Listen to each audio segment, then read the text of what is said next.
Hi, I'm Kamali, taking you through some of the things people are talking about and some of the stuff they're sharing around the world on Newsfeed today. Calling for change in Chile, another country engulfed in protests. We look at why. A marketing ploy by a restaurant in Singapore goes viral. The creators of the Asterix comics celebrate 60 years by stepping into the 21st century.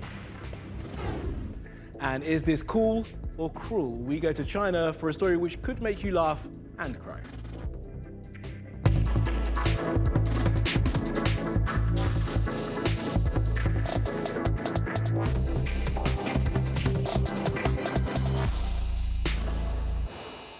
And at the top of our newsfeed, Chile. People are protesting all over the globe right now, and we're going to take a look at the demonstrations in the South American nation. Now, a seemingly minor price hike was the final straw for protesters, but for a country with a history of fascist dictatorship, the sight of troops on the street has been particularly disconcerting for the millions involved in calling for change. Denis has the story. What began as a peaceful demonstration in Santiago quickly turned to chaos. As police moved in, firing pellet guns while protesters fled. Chile has been grappling with days of protests, which have seen repeated clashes between demonstrators and police. There have been more than a dozen deaths, and looting is widespread. The capital is now under a state of emergency. A curfew is in place, and the military has taken over security for the first time in decades. That's prompted even further anger from the public, for whom the memory of Augusto Pinochet's military dictatorship is still relatively fresh. And now the UN says it's sending a team to investigate claims of human rights abuses. So what's this all about? Well, it's been reported that the protests were sparked by a planned increase to subway fares. But as many have pointed out on Twitter, that was just the tip of the iceberg. In reality, public anger about wealth inequality and government mismanagement has been simmering for a while. I believe that the problem has been in the society for many years, and it is difficult to solve the problem so quickly. What we need to do is motivation, initiative from both sides, both from the people and the government, and in part, they need to listen to the people who have never been listened to. 2/3 of Chileans say their economic well-being, their health and their pensions are unequal and unfair. And they've got support from their neighbours, with people holding rallies in Mexico and Peru in solidarity. The government already scrapped the planned increase to subway fares, but following a general strike this week, Chilean President Sebastián Piñera faced the public on Thursday to announce a series of further policies to appease the protesters' demands. They include increasing the universal basic pension by 20%, cancelling a recent increase in electricity bills, a law that would see the state cover the costs of expensive medical treatment, and an increase to the minimum wage. But for many, it's too little, too late. I think this will go on until the constitution is changed, and also some congressmen should quit. The political class thinks that they still have privileges, although this is not about privileges. One cannot stay on the margins of an unequal system, and because I'm of an older generation, from where it was very hard to recover democracy.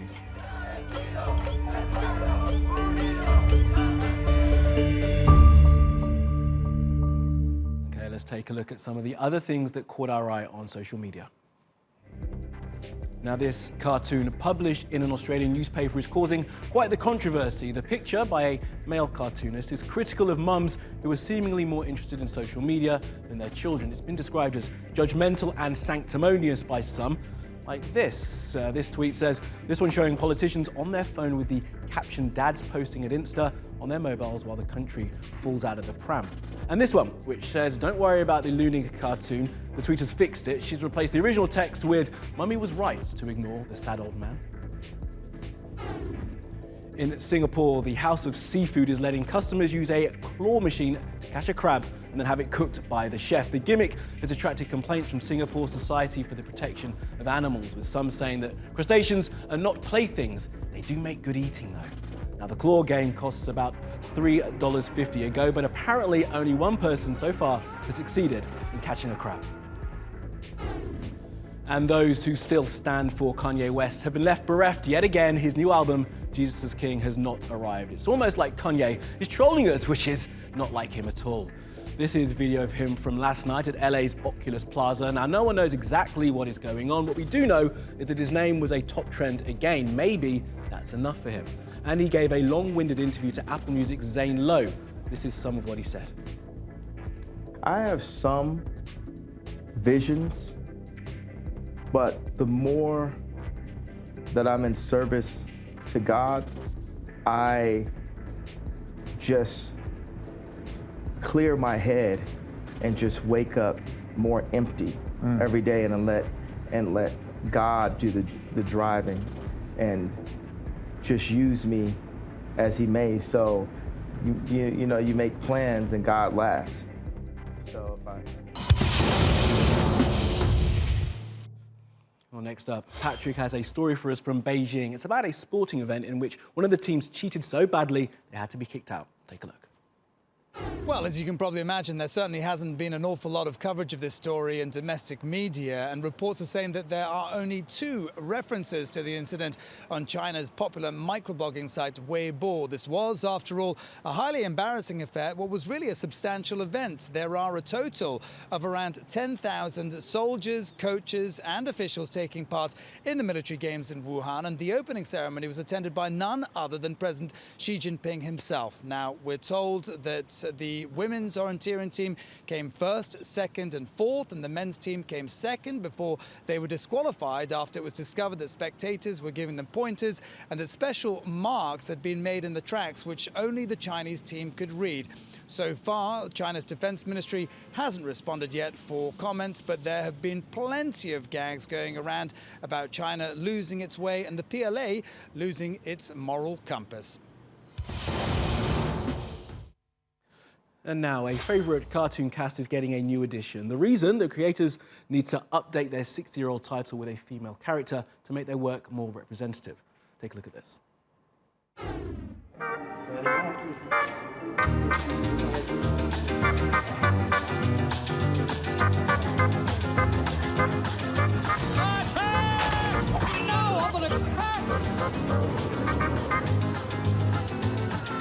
show you who's the man. This is one up there. Well, I guess things come to an end and all that.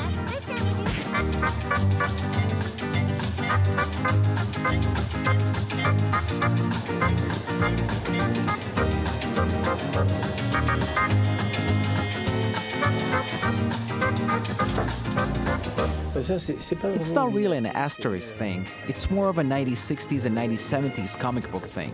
In general, there were almost no female characters for purely strategic reasons. For the readers, because there weren't many girls reading comic books, or at least, if they were, nobody knew about it.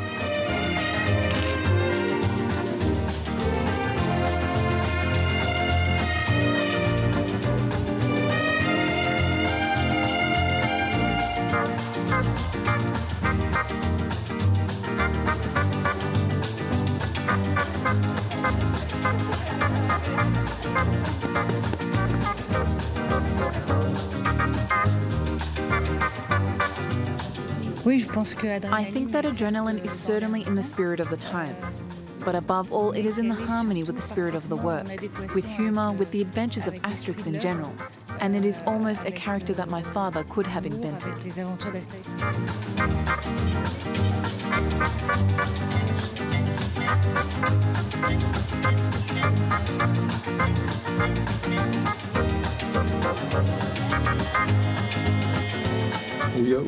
When it comes to writing the comic book, we know what we are doing. But when it comes to everything exterior to that, that's not really our job. There's a kind of pressure around the character because it is so popular that you always have to consider.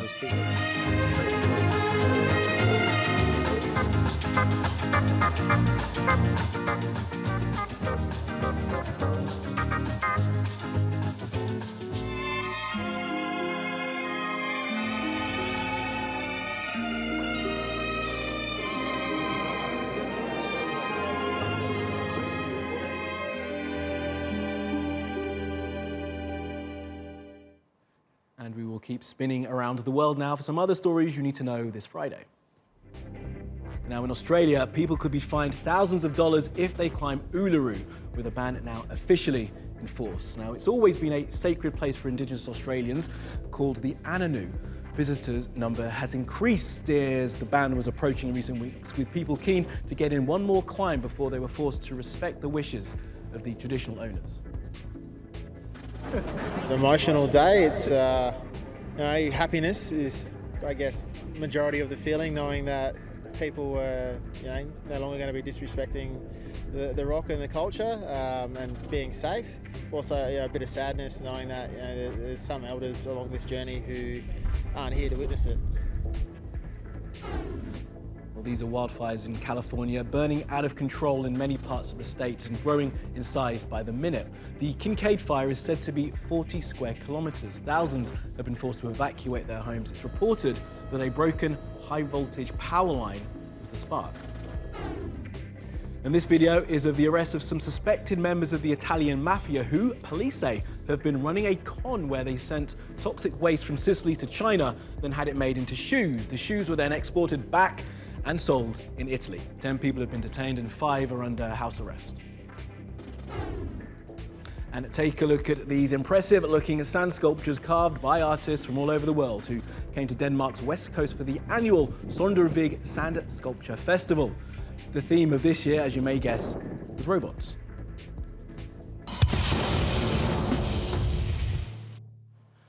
Well, while this may seem like a typically cute story about animals, is it really cute or is it kind of cruel? Take a look and decide.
And I know that last story was about animals, but it's Friday, so we've got a little extra for you. Next week, there will be a cat beauty contest here in Istanbul. Yes, you heard that correctly. And yes, we will be sending a reporter. But as something of a preview, here's a look at some of the felines from Van, which will be vying for the top prize.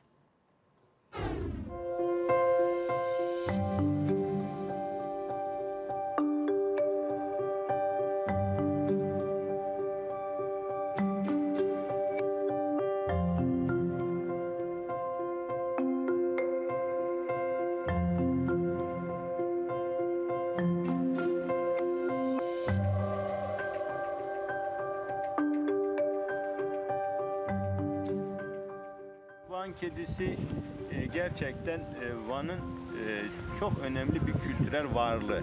Yani tarih boyunca burada var olmuş, Van Gölü Havzası'nda yaşamını sürdürmüş ve bu güzel bir hayvanın aslında neslin tehlikede olması bizi gerçekten çok üzen bir şey. And that will have to do you from the newsfeed team. Reach out to me with your questions, comments, complaints and suggestions. You'll find me at Kamali Melbourne. You'll find us 24/7 on YouTube. You can subscribe to our channel, and why not follow me on Twitter? Follow, subscribe and add, and I will see you again soon.